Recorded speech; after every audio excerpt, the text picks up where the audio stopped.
மகேசனே, எனக்கு இந்த மூடு தூக்க எப்படி சொல்லித்தாங்களாம்ண்ணே? தம்பி, காம்பு வந்து நல்லா நீளமா இருக்கணும். சரிண்ணே, அதை வளர்த்தியா தான் தூக்க முடியும்ண்ணே. ஆமா. சரிண்ணே. அது மாதிரி தோலுக்கு வைக்கிற மூடை பார்த்து எடுக்கணும். தோல் மூடு செட் ஆகணும்ண்ணே. ஆமா. தோல் மூடு கரெக்டா இருந்துச்சுயா? சரிண்ணே.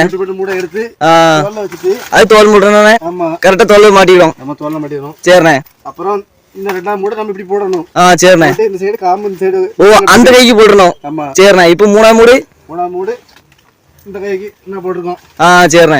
இந்த கைக்கு இப்படி போட்டு எல்லாத்தையும் மூடு கரெக்டா இருக்கும். போகிறது வரைக்கும் எவ்வளவு தூரம்னாலும் கரெக்டா இருக்கும். சரிண்ணே.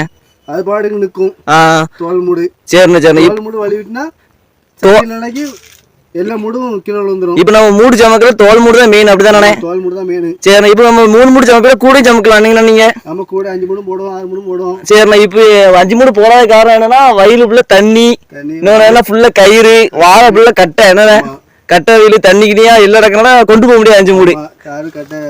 அதனால இப்ப 3 மூடு போட தெரியாம 5 மூடு போட 3 மூடு போட்டு சொல்லி தரியே. சரிண்ணே.